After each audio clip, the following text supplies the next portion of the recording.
Assalamualaikum warahmatullahi wabarakatuh. Dari seluruh pola yang kita analisa dan riset, ternyata ada perbedaan yang signifikan antara ilmu relatif dan ilmu mutlak. Ilmu relatif berarti terfilter, perspektif, subjektif, interpretatif, cocok logi, sudut pandang, selera, keinginan, harapan. Nah, ilmu relatif ini sama dengan ilmu status quo. Ilmu yang dipelajari terfilter oleh dirinya, terstandar oleh dirinya manusiawi, sehingga merasa benar dan ingin diakui benar. Akulah yang hebat, akulah yang benar, akulah yang waris, akulah yang ini dan itu. Status quo ini bisa terjadi pada status quo agama, organisasi, golongan, aliran, kelompok, mazhab, cocok logi, dan sebagainya. Sedangkan ilmu mutlak ini ilmu yang melalui dua kutub. Tidak hanya satu kutub saja, tetapi dua kutub. Kalau ilmu status quo, ilmu relatif, ilmu selera, subjektif, ini antara perspektif 0 ke kanan, 0 ke positif, 0 ke benar, 0 ke halal, 0 ke menang, 0 ke nyaman, 0 ke bahagia, 0 ke sukses, 0 ke lancar, 0 ke kanan, intinya. Sedangkan mutlak itu melalui dua sumbu ya, 0 ke kanan dan 0 ke kiri. Positif negatif ketika dimutlakan nilainya sama dengan 0. Min X dimutlakan sama dengan X, nilai minnya ini hilang. Plus X dimutlakan sama dengan X, nilai plusnya hilang. Jadi ilmu status quo, ilmu relatif itu satu sumbu saja. Disebut juga ilmu positif, ilmu syariat ya, artinya maunya positif saja. Ilmu syariat saja, atau ilmu yang mengharap surga saja. Ilmu yang maunya enak saja, ilmu jasmani saja, ilmu dunia saja, ilmu hidup saja, ya ilmu yang maunya lulus saja, ilmu yang maunya instan, nyaman, bahagia, menang, kuat, tampan, sukses saja ya. Ini satu sumbu ya, satu garis gaya saja ya, 0 ke kanan. Sedangkan ilmu mutlak itu melalui positif dan negatif, syariat dan hakikat, surga dan neraka, enak dan tidak enak, lulus dan ujian, jasmani dan rohani, malaikat dan setan, dunia dan akhirat, hidup dan mati, Rasulullah dan iblis. Bahkan ilmu mutlak ini harus melalui sumbu dua gaya hidup dan mati. Jadi ada pelajaran ilmu hidup dan ada pelajaran setelah mati.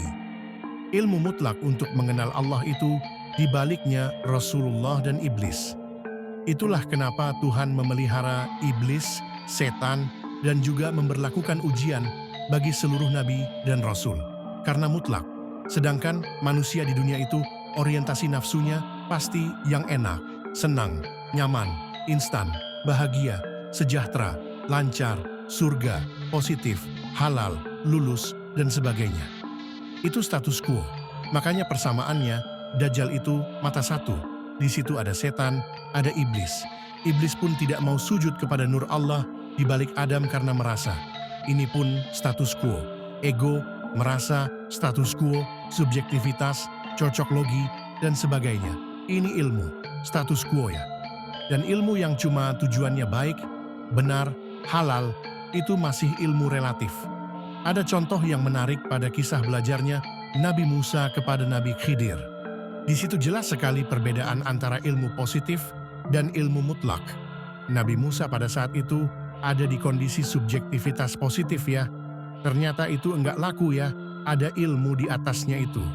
Dengan kisah Nabi Khidir membunuh anak kecil, melubangi perahu, dan merobohkan bangunan yang itu tidak bisa dipahami oleh Nabi Musa saat itu. Demikian juga ilmu mutlak ini terjadi pada seluruh rasul ya. Ada kisah Nabi Ibrahim ketika ada perintah menyembelih anaknya. Ilmu subjektif positif itu nggak mungkin bisa menjangkau yang beginian ya. Jadi ilmu mutlak itu adalah bentukan resultante dari ketemunya dua gaya ya. Dua sumbu, hakikat dan syariat, positif negatif, surga dan neraka, enak tidak enak, lulus dan ujian, jasmani dan rohani, malaikat dan setan, dunia dan akhirat, hidup dan mati, Rasulullah dan iblis. Sedangkan di baliknya Rasulullah dan iblis adalah Allah Subhanahu wa Ta'ala. Nah, ini minta tolong kepada seluruh pemateri untuk mematangkan konsep ini dan menyampaikan kepada publik ya. Jadi itulah bedanya ilmu relatif yang subjektif, status quo, dan ilmu mutlak. Semua yang status quo berarti bukan mutlak. Yang merasa benar, yang merasa benar, yang merasa hebat, yang merasa waris, yang merasa keramat, dan sebagainya itu status quo. Baik berupa status quo agama, aliran, golongan, mahzab, kelompok, kaum, selera, dan sebagainya. Makanya ujungnya status quo adalah merasa. Sedangkan ujungnya ilmu mutlak adalah la haula wa la quwata illa billah. Ya, ilmu mutlak itu melalui dua sumbu, positif negatif, maka akan ada gelombang transversal dan longitudinal. Sedangkan jarak tertinggi, batas atas dan bawah, di batas atas dan bawah, itu disebut amplitudo. Nah, arah rambatnya gelombang ini dan jarak amplitudo itu disebut gelombang transversal dan longitudinal. Nanti akan kami munculkan hari Selasa gambarnya. Hari Selasa. Tetapi yang paling penting, minta tolong semua pemateri ini memantapkan ya, agar tahu bedanya ilmu status quo dan ilmu mutlak.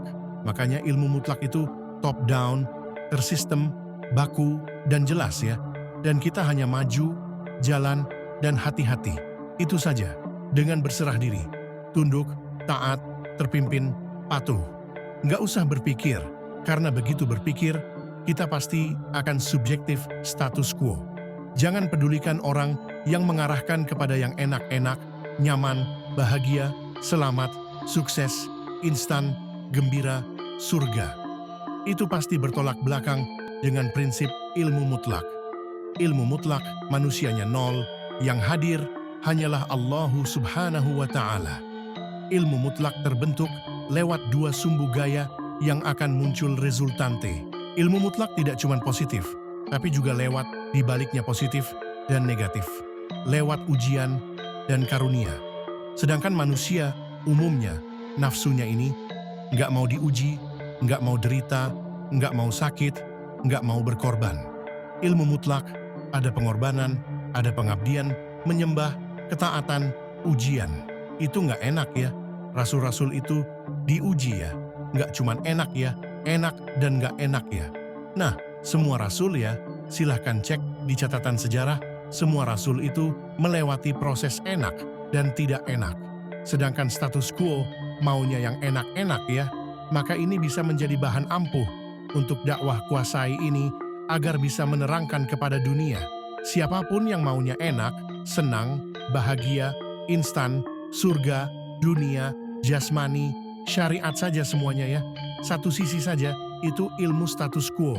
Sedangkan ilmu mutlak itu lewat ujian, derita, pengorbanan, perjuangan, semuanya begitu ya.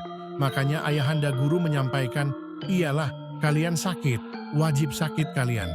Bahkan kita melewati ilmu ini, wajib menderita, wajib diuji.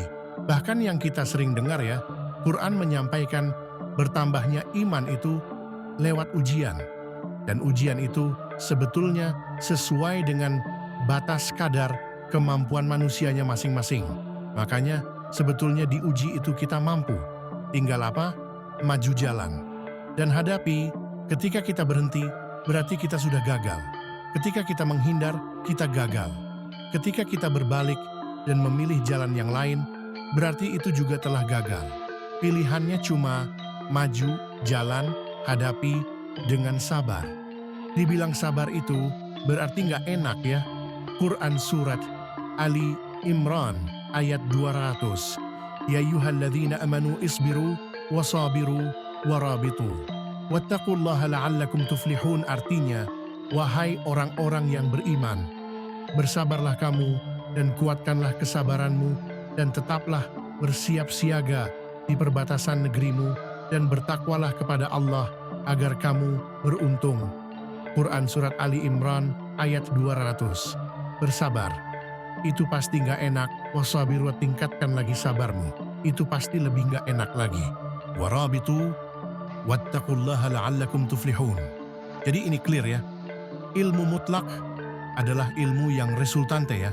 bentukan dua sumbu gaya positif dan negatif, ketemunya adalah resultante mutlak sumbu Y dan X, muncullah sumbu resultante. Ketemu dua gaya, maka ketemu kuantum, ketemunya tese dan antitese, muncullah sintese.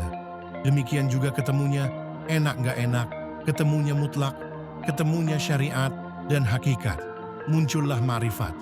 Ya, adaptasi dunia dan akhirat, ketemulah arsy Allah Ta'ala ya. Ilmu hidup dan ilmu mati, maka ketemulah ilmu sirotol mustaqim menuju Allah ya. Makanya ilmu ini enggak cuma ilmu syariat, ilmu hidup, tapi juga ilmu yang dipelajari setelah mati. Clear ya? Jadi ilmu mutlak menuju Allah itu melalui dua kutub yang membentuk resultante, gaya baru. Disitulah kenapa kita jangan berpikir, jangan pakai kepala, karena kepala kita pasti mempunyai tendensi nol ke kanan. Dari perspektif interpretatif subjektif, kemudian relatif cocok logi, selera, dan sebagainya. Ya, makanya baik buruk jalani saja, enak nggak enak jalani saja. Ya, ikuti saja, maju, jalan, hadapi ujian dan derita, jalani saja, nggak usah berpikir ya. Begitu kita minta enak-enak, makanya ayahanda guru di fatwanya sampaikan ya, not belonging. Jangan ada pamrih, keinginan, harap. Begitu kita ada pamrih, harap, keinginan, maka kita akan jatuh dari sumber resultante ya. Dan ini sangat disayangkan. Banyak saudara-saudara kita pelaku ilmu tasawuf, para sufi ya, para pelaku ilmu tarekat ya, bahkan murid-murid Sayyidi Syekh pun banyak yang berjatuhan karena perspektif, interpretatif, subjektif, relatif selera, sudut pandang ya, nol saja, berserah diri saja, tunduk, patuh, taat, terpimpin, mengikuti, berkiblat, menghadap, sami'na wa atho'na. Jangan menunda, menolak, menawar, meringankan, apalagi memilih ya. Makanya ilmu mutlak itu dipilih, dikehendaki, ditunjuki. Bukan kita memilih, bukan kita menunjuk, bukan kita menghendaki, ya, top down, dan bukan bottom up, relatif. Demikian. Salam sejahtera, salam untuk semua saudaraku, lintas agama. Ini tentang praktek metodologi Kodim Tarekat, Naqsyabandiyah, Khalidiyah, Nusantara, ilahi anta maksudi, waridho kamatlubi. Wassalamualaikum warahmatullahi wabarakatuh.